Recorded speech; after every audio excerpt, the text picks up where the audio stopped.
Good morning, students. Class 12th, Political Science, chapter number 4, India's Foreign Policy. Here is the 8th video of this chapter. In this video, we will study about the relations between India and Russia, or we will start with the India and USSR. Let's start the topic. India's foreign relations with Russia. Russia के बारे में बेटा हम लोग brief में पहले जान चुके हैं कि किस तरीके से 1991 से पहले, या फिर मैं कहूँ आपका जो एक टाइम पीरियड आया 1991 का, जिसके अंदर हम लोगों ने ये देखा कि किस तरीके से जो यूएसएसआर है वो 15 अलग अलग रिपब्लिक नेशंस के अंदर डिसइंटीग्रेट हो गया, और उससे पहले जो रशिया है वो पूरा उसका एज अ सेंट्रल गवर्नमेंट की तरह काम करता रहा। तो उसके साथ हमारे रिलेशंस कैसे रहे, हम पहले थोड़ा उसके बारे में बात करेंगे, फिर हम लोग आगे डायरेक्टली जंप करेंगे पर्टिकुलरली रशिया के बारे में। अगर हम शुरुआत से देखें बेटा,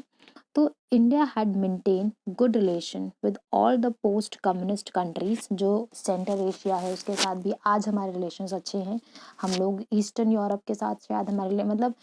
यूएसएसआर के अम्ब्रेला के अंडर हमने सभी जो नेशंस रहे जिन्होंने कम्युनिस्ट आइडियोलॉजी को फॉलो किया, उन सब के साथ हमारे रिलेशंस अच्छे रहे। बट पर्टिकुलरली हमारे जो स्ट्रॉन्ग रिलेशंस हैं वो हम लोग रशिया और इंडिया के बीच में देखते हैं, जिसकी इमेज हमें 1971 की वो पीस एंड फ्रेंडशिप ट्रीटी के अंदर देखने को भी मिलती है। India's relation with Russia are an important aspect of India's foreign policy. क्यों? क्योंकि हम लोग दोनों ही सोशल वेलफेयरिस्टिक वर्क को ज़्यादा फेवर करते हैं, कम्युनिस्ट आइडियोलॉजी को हमने फेवर किया है, या फिर हम लोग ये देखते हैं कि हमारा जो एक सोशलिस्ट तरीका है काम करने का वो हमारा बहुत ज़्यादा कॉमन रहा, तो हम उसकी तरफ ज़्यादा टिल्ट रहे। Indo Russian relations are embedded in a history of trust and common interest and the matched by the popular perspective, जो हमारे perspectives हैं या फिर जो हमारा एक ऐसा पर्सपेक्टिव जो कि हमारी आइडियोलॉजी से बहुत ज़्यादा मिलता है, और दोनों के बीच में ट्रस्ट के या मिसट्रस्ट का कभी कोई इशू नहीं आया। जो हमारा पॉपुलर परसेप्शन था गवर्नमेंट ओइंग ओनरशिप का या वेलफेयरिस्टिक स्टेट का, जो हमारा परसेप्शन था वो बहुत ज़्यादा कॉमन रहा। तो बहुत ज़्यादा मैच या कॉमन आइडियोलॉजी हमने दोनों ने फॉलो की, जिसका रिजल्ट हमारे सामने गुड रिलेशंस विद रशिया हम लोगों ने देखा। During the Cold War, India and the Russia enjoyed a special relations with led to the critique to say that India was a part of Soviet camp and it was multi-dimensional relationship. India ने जब Russia के साथ बेटा 1971 के अंदर peace and friendship treaty sign किया, उस दौरान कोल्ड वॉर चल रहा था और इंडिया पूरी तरीके से कोल्ड वॉर के अगेंस्ट एक अल्टरनेटिव मूवमेंट चला रहा था नाम का, जिसके अगेंस्ट लोगों को ये लगा कि जब हमने 1971 के अंदर एक पीसफुल ट्रीटी साइन किया, peace and friendship treaty sign की, तो लोगों को दुनिया भर में लगने लगा कि इंडिया यूएसएसआर के साथ हो गया है और इंडिया ने नाम की जो मेंबरशिप है उसे छोड़ दिया है। बट रियलिटी में ऐसा कुछ भी नहीं था। इसके अलावा जब हम लोग बेसिकली बात करते हैं इंडिया और रशिया के मल्टीपोलर विजन के बारे में, तो Russia and India shared a vision of multipolar world order. Cold war के ख़त्म होने के बाद अगर हम ध्यान से देखें मल्टीपोलर वर्ल्ड ऑर्डर क्या है बेटा, कोल्ड वॉर जो था एक ऐसा टाइम पीरियड हमने देखा जब बायपोलैरिटी दुनिया भर के अंदर काम कर रही है, ठीक है। और इस बायपोलैरिटी जब ख़त्म हुई, या जो यूएसए या यूएस और यूएसएसआर का जो डोमिनेंस था, इसको बायपोलर कह रहे हैं कि दुनिया दो पार्ट्स में डिवाइड हो गई। 1991 के बाद इस बायपोलैरिटी को चेंज करके हमने यूनिपोलैरिटी या यूनिपोलर डोमिनेंस को देखा, जहाँ पर यूएसएसआर का डोमिनेंस ख़त्म हो गया और यूएसए के डोमिनेंस को ज़्यादा देखा गया। और अब यूएसए और इंडिया दोनों ही एक कॉमन टर्म पर एग्री करते हैं कि हमें इस यूनिपोलर वर्ल्ड या बायपोलर वर्ल्ड से बाहर निकलना है और हम कहीं ना कहीं एक मल्टीपोलर वर्ल्ड को फॉलो करते हैं या फॉलो करना चाहते हैं, जहाँ पर किसी एक नेशन का डोमिनेंस नहीं है, एक से ज़्यादा नेशन जो हैं वो एज अ मेजर पावर की तरह काम करेंगे। What they mean by the multipolar world order, एक से ज़्यादा ग्रुप्स होना, एक से ज़्यादा नेशंस होना जो कि एक दूसरे के ऊपर डोमिनेटिंग रोल प्ले करते हैं, किसी एक का हेजेमनी नहीं है। इट इज़ को existence of the सर्वल powers in the international system, collective security and greater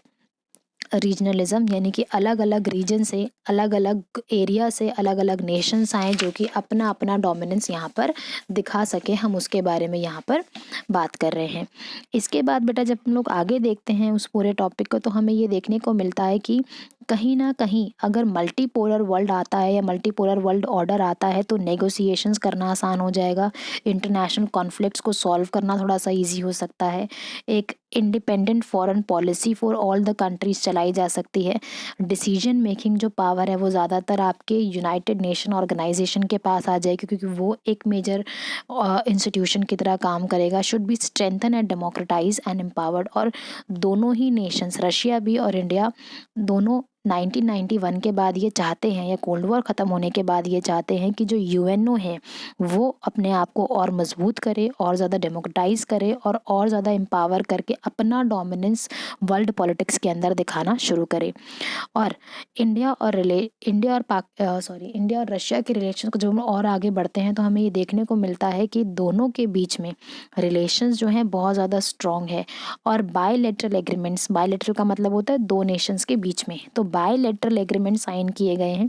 जिसके अंदर 80 से ज़्यादा, या मैं कहूँ 80 से ज़्यादा इश्यूज़ के ऊपर सिग्नेचर किया गया है, जिसमें मिलिट्रिकल सपोर्ट है,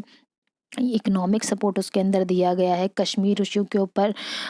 सपोर्ट है यूएसएसआर की तरफ से, या रशिया के बाद भी हमें सपोर्ट मिला, energy supply, power supply, information and technological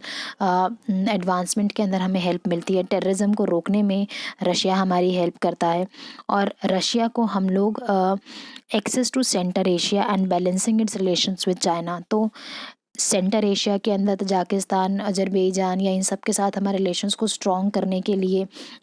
Russia हमारी हेल्प करता है, और चाइना के साथ भी हमारे रिलेशंस को बैलेंस आउट करने के लिए रशिया ने हमारी बहुत हेल्प की है, तो इसके लिए हमारे लिए बहुत ज़्यादा बेनिफिशरी रहा है।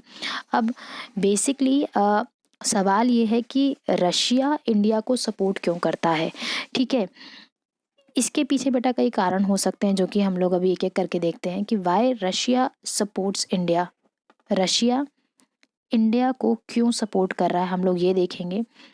अगर हम इसे थोड़ा ध्यान से पढ़ें तो हमें ये देखने को मिलता है दैट कि जो Russia stands to benefit from its relationship because India is the second largest arms market for Russia. क्योंकि देखो, जैसा कि हमने कई बार डिस्कस किया है हमारे नॉर्मल डिस्कशंस के अंदर, या फिर क्लास में हम लोग कई बार बात करते हैं कि रशिया की जो इकॉनमी है नॉर्मली वो बहुत ज़्यादा ग्रोइंग इकॉनमी अब नहीं रही है, जितना वो कोल्ड वॉर के टाइम पीरियड पे थी। अब उतना ज़्यादा, अब कुछ हद तक एक वीक इकॉनमी में काउंट होती है, बट उसकी जो इकॉनमी का जो खर्चा है या जो सब कुछ वो काम चला रहा है वो सिर्फ और सिर्फ उसके आर्म्स के सेल एंड परचेज के ऊपर है, यानी कि उसकी मिलिट्रिकल वेपन्स जो वो बेचता है अलग अलग देशों में, उसके ऊपर उसकी इकॉनमी टिकी हुई है। और इंडिया और चाइना दोनों ही ऐसे देश हैं,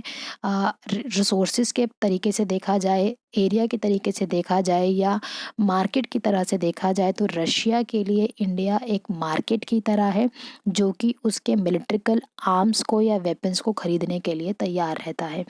and the Indian military gets most of its hardware from the Russia. तो हार्डवेयर हेल्प हमें रशिया से मिलता है, और तो टेक्नोलॉजिकल हेल्प हम लोग यूएसए से लेते हैं, बट हार्डवेयर जो है हमारा रशिया से आता है ज़्यादा। इसके बाद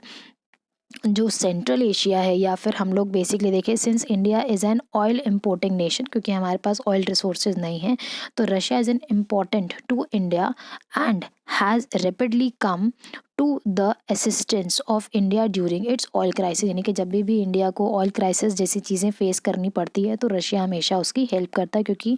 रशिया के सेंटर एशिया के साथ रिलेशंस अच्छे हैं, और उसके सेंटर एशिया के अच्छे रिलेशंस को इंडिया फ़ायदा उठाता है, और उनके साथ हमारे ऑयल क्राइसिस में हमें हेल्प मिलती है। इसके बाद है India is seeking to increase its energy imports from Russia and republic of जो कजाकिस्तान है, तुर्कमेनिस्तान है, ये सारे सेंट्रल एशिया के नेशंस है बेटा दोनों, and cooperation with these two republics including the partnership and investment in the oil fields. तो इंडिया कहीं ना कहीं रशिया का सपोर्ट लेके सेंटर एशिया के अंदर एक अच्छा इमेज बनाने की कोशिश कर रहा है, और सेंटर एशिया के जो देश हैं उनकी जो ऑयल फील्ड्स हैं उनके अंदर अपना इन्वेस्टमेंट दिखाना चाह रहा है, ताकि उसे कभी भी ऑयल क्राइसिस जैसी चीज़ों को फेस ना करना पड़े। Russia is important for India's energy plans and assisted India's space and industry by giving, for example, the like जो कोरिया की rocket when India needed it, तो हमें कहीं ना कहीं बेसिकली स्पेस इंडस्ट्री के अंदर जब भी हमें ज़रूरत पड़ती है तो रशिया हमारी हेल्प करता है। And India, Russia and India have like collaborated on the various scientific projects as well, जो कि इंडिया के डीआरडीओ के साथ मिलके रशिया के जो साइंटिस्ट हैं वो काम करते हैं और हमारे स्पेस इंडस्ट्री को ग्रो करने में या जो हमारे साइंटिफिक प्रोजेक्ट को सक्सेसफुल बनाने के अंदर रशिया हमारी हेल्प करता है। And like watershed movement in relations with between India and Soviet Union was like signing on Treaty of Peace and Friendship in August 1971. The treaty was a like manifestation of shared goals and two nations as well as the blueprint of the strengthening of regional and global peace and security. जो 1971 का जो treaty है वो world wide piece लाने के लिए, world wide अपने आप को स्ट्रेंथ या ग्लोबल लेवल पर अपने आप को एक गुड या एक स्ट्रेंथन नेशन की इमेज को दिखाने के लिए इंडिया ने जो ट्रीटी साइन की, उस ट्रीटी की वजह से इंडिया और यूएसएसआर के रिलेशंस को स्ट्रॉन्ग बनाया गया। और इस कोल्ड वॉर के ख़त्म होने के बाद भी इन पीस और फ्रेंडशिप ट्रीटी को कंटिन्यू किया गया और हमने एक अच्छे रिलेशंस की तरह या फिर अच्छे या बायलेटरल लेवल पर हमने अच्छे रिलेशंस को बनाने के लिए कंटिन्यू किया है। और प्रेजेंट टाइम पीरियड पर भी इंडिया जो है, या फिर हम कहें कि जो हमारा मेक इन इंडिया का जो पॉलिसी है, या फिर हम लोग जब बात करते हैं हमारे डिफेंस के इक्विपमेंट्स के रिगार्डिंग, तो हम लोग रशिया के लिए एक बड़ी मार्केट है। और हमारे लिए रशिया क्या है, एशिया या eastern Asia, western Asia, central Asia के साथ अच्छे रिलेशंस बनाने के लिए एक तरीका है। ठीक है, इसके बाद हम लोग ध्यान से देखें तो बेटा the defence fact the effect of the relationship is one of the strongest pillar of the Indo Russian relationship. यानी कि जो डिफेंस है, जो मिलिट्रिकल इक्विपमेंट्स है, वो हम दोनों नेशंस के रिलेशंस का एक बेस है, एक आधार है, जो कि हमेशा टाइम एंड नीड के अकॉर्डिंगली इंडिया को हेल्प करता है। इसके बाद है India with Russia's cooperation has achieved a capacity building in strategic areas through the like acquisition, development of the weapons. हमने वेपन्स को डेवलपमेंट करना, उनको एक्वायर करना, उसे प्रैक्टिस करना, ये सब चीज़ें हमने देखी हैं। The relationship is involving from the trading buyers और the sellers, one that joint production and development with emphasis on the technological sharing।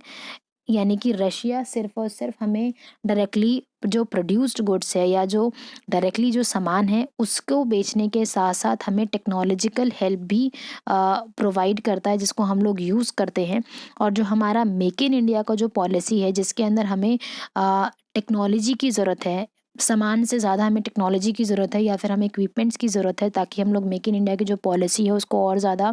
Grass root level पर जाकर देख सके। तो उस प्रोग्राम के अंदर हमारा एक फर्स्ट या बिकम हमारा पार्टनर बन रहा है हमारी हेल्प के लिए। Russia is committed to becoming a partner in make in India programme and India is the like second largest market for the Russian defence industry. क्योंकि पॉपुलेशन इतनी ज़्यादा है, सेफ्टी सिक्योरिटी के इश्यूज़ इतने ज़्यादा हैं हमारे बीच में, तो हमें कहीं ना कहीं डिफेंस इक्विपमेंट्स की ज़रूरत पड़ती रहती है। In 2017, approximately 68% of the India's military hardware imported and came from Russia and making Russia the chief supplier of the defense equipments। और वो रशिया हमारे लिए एक चीफ सप्लायर है डिफेंस के इक्विपमेंट्स के लिए। ठीक है, ऑल्दो हमारे इंडिया और यूएसए के रिलेशंस भी अच्छे हैं, बट कहीं ज़्यादातर हम लोग ये देखते हैं कि यूएसएसआर या रशिया के साथ जो हमारे रिलेशन है वो ज़्यादातर मिलिट्रिकल इक्विपमेंट्स को परचेज़ करने के लिए हैं। और अगर बेटा हम लोग ट्रेड की बात करें रशिया के साथ, तो हमारा ट्रेड भी या जो सामान खरीदने बेचने का जो टाइम है या फिर एक जो इकोनॉमिकल रिलेशंस हैं वो भी हमारे स्ट्रॉन्ग हैं। Trade between the two countries in an area which has been identified like the special focus by both the countries. यानी कि ट्रेड भी दोनों कंट्रीज ने बहुत ज़्यादा फोकस किया है। बायलैटरल लेवल पर 2015 के अंदर अराउंड 7.83 बिलियन डॉलर का ट्रेड हुआ। 2017 के अंदर इसे और ज़्यादा एक्सटेंड किया गया। ठीक है, और जब हम लोग बात करते हैं 2016 के फैक्ट की, the top 3 items imported into India from Russia were like आपका जो एक प्रीशियस मेटल्स हैं, मिनरल प्रोडक्ट्स हैं और जो केमिकल्स हैं वो ज़्यादातर रशिया से इंडिया मंगाए जाते हैं। The largest exporter exports from India to Russia were like chemical products, engineering goods and agriculture products. तो दोनों ही नेशंस का एक दूसरे के लिए कुछ ना कुछ सामान खरीदने और बेचने का जो प्रोसेस है वो बायलैटरल लेवल पर चलता है। Both sides are working to expand the trade like basket and identify new areas of trade. और दोनों ही अपने अपने लेवल पर नए अलग अलग रीजन्स को आइडेंटिफाई करते रहते हैं जिनके वजह से वो आपस में ट्रेड कर पाएँ और उनके इकोनॉमिक रिलेशंस को भी सुधार सकें। Part of the international bodies, बेटा जैसा कि हमने बिगनिंग में पढ़ा कि रशिया जो है एक मल्टीलेटरल वर्ल्ड को सपोर्ट कर रहा है। उस मल्टीलेटरल वर्ल्ड को सपोर्ट करने के लिए रशिया पर्टिकुलरली अलग अलग रीजनल ऑर्गेनाइजेशंस के अंदर पार्टिसिपेट करता है और इंडिया को सपोर्ट करता है। स्पेसिफिकली जब हम लोग यूएन की बात करते हैं तो वहाँ पर वो एक बहुत बड़ा सपोर्टर है। इसके अलावा बेटा अगर हम लोग देखें तो both countries are members both the countries are the members of the many international bodies. हम अलग अलग रीजनल ऑर्गेनाइजेशंस के साथ जुड़े हुए हैं where they collaborate closely on the matter of share national interest. तो एक दूसरे के नेशनल इंटरेस्ट को देखते हुए एक दूसरे को बहुत ज़्यादा इंटरनेशनल प्लेटफॉर्म पर बहुत ज़्यादा सपोर्ट करते हैं। Important examples include the United Nations, BRICS जहाँ पर ब्राज़ील, रशिया, इंडिया, चाइना और साउथ जो नेशंस जो है वहाँ पर हम लोग हेल्प करें दूसरे की। G20 के अंदर रशिया बहुत ज़्यादा सपोर्ट करता है इंडिया को। And Russia has stated publicly that it supports India receiving a permanent seat in the United Nations Security Council, जिसके बारे में हमने पहले भी बात की है। तो रशिया पब्लिकली अनाउंस करता है कि अगर कभी भी इंडिया को सिक्योरिटी काउंसिल की परमानेंट सीट के लिए वोटिंग हुई तो वो अपनी जो वीटो पावर है उसका वो इस्तेमाल करेगा और वो उसके फेवर में वोट देगा। In addition Russia has expressed interest in joining in SAARC. तो जैसे कि सार्क मतलब रीजनल लेवल पर रशिया उसका मेंबर नहीं है बट वो एक उसके पार्टनरशिप की तरह देखता है और जो उसकी मीटिंग्स हैं उसके अंदर आके रशिया जो है आपके इंडिया की हेल्प करता है और उसको सपोर्ट करता है एंड वो एज अ ऑब्जर्वर उसके मीटिंग्स को अटेंड करते हैं। Status in which India is a founding member, यानी कि सार्क के फाउंडिंग मेंबर्स के अंदर इंडिया का एक इम्पॉर्टेंट रोल है जिसमें रशिया म्यूचुअली एक ऑब्जर्वर की तरह इंडिया की हेल्प करने के लिए मीटिंग्स अटेंड करता है। India and Russia will continue to remain a role model for the like harmony, mutually beneficial partnership दुनिया के सामने हमें दिखाने को मिलती है and strong friendship between the states. तो दोनों ही नेशंस के बीच में एक बेनिफिशियल पार्टनरशिप है, म्यूचुअल है, जो हार्मनी है जो कि दुनिया के अलग अलग टाइम पीरियड पे अलग अलग प्लेटफॉर्म्स पे हम एक दूसरे के लिए दिखाते हैं। This will be benefited for our states and international community as a whole. तो वी आर एज एग्जाम्पल कि दुनिया के अलग अलग देशों को हमारी ही तरह अलग अलग प्लेटफॉर्म पर एक दूसरे की हेल्प करनी चाहिए। Donald Trump's friendship relations with Narendra Modi, ये कुछ हद तक बेटा हम लोग यूएसए का जो रिलेशन है उसके बारे में थोड़ा बहुत यहाँ पर देखेंगे और किस तरीके से हम लोग ये भी समझने की कोशिश करते हैं कि कैसे जब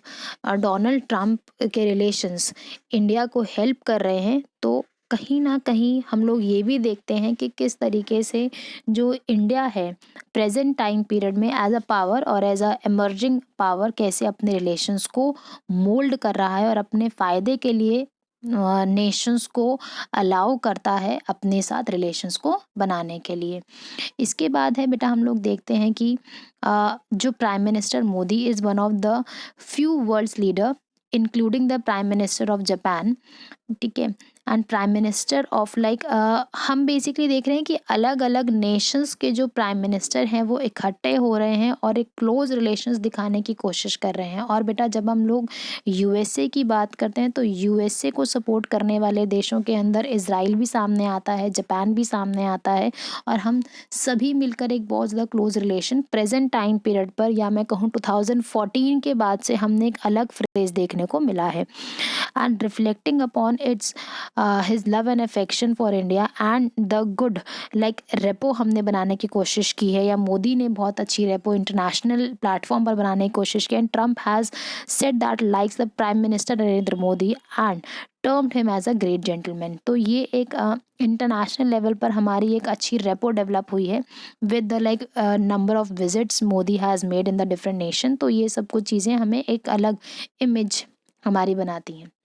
और हम लोग अलग अलग देशों के प्राइम मिनिस्टर के साथ जाकर मीटिंग कर रहे हैं और उनके साथ एक अच्छे रिलेशंस को एक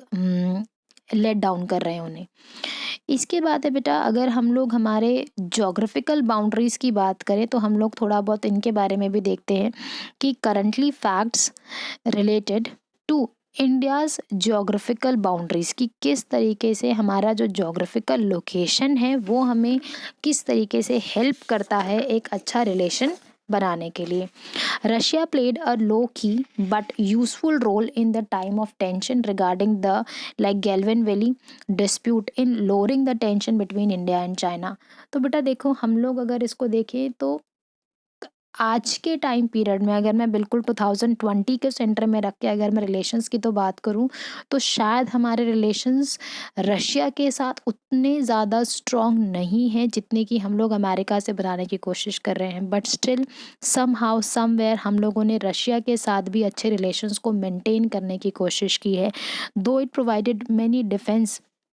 लाइक हमें अलग अलग तरीके से डिफेंस के इक्विपमेंट्स प्रोवाइड किए हैं, एयरक्राफ्ट्स प्रोवाइड किए हैं, या फिर अलग अलग इक्विपमेंट्स हमें मिलिट्रिकल लेवल पर प्रोवाइड किए हैं जो कि हमारी बहुत ज़्यादा हेल्प करते हैं डिफेंसिव सेक्शन में, या फिर डिफेंस के लेवल पर हम लोग अपने आप को एक स्ट्रॉन्ग नेशन की तरह दिखा पाते हैं। India like pressed Russia to consider the expeding the delivery of S-400 and Trimp anti-missile system during the defense ministry and Rajnath Singh 3-day visit to the Russian starting Monday। the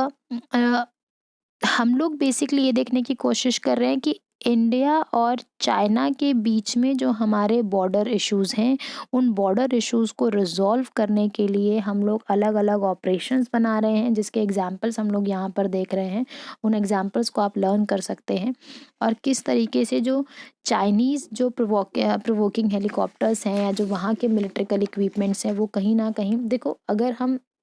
detail में देखें तो Russia हमारी border issues को resolve तो करने में एक तरीके से ज़्यादा हेल्प नहीं कर पाता, बट येस बॉर्डर इश्यूज़ के नाम पर जो हमारी वॉर्स हो जाती हैं या फिर हम लोग जितनी भी सर्जिकल स्ट्राइक्स करते हैं तो उसके अंदर वो हमारी बहुत हेल्प करता है। या जो हमारे गुड इक्विपमेंट्स हैं डिफेंसिव सेक्टर में या मिलिट्रिकल सेक्टर्स में, तो उनके अंदर एक अच्छा लिस्ट हमारा जो क्रिएट हुआ है वो रशिया और अमेरिका की दोनों की हेल्प से हुआ है। तो ये दो जो हमारा लिस्ट इम्प्रूव हुआ है ग्रोइंग नेशन की तरह, या जब हम कहते हैं कि अमेरिका इंडिया को one of the good powerful nation में या फिर एक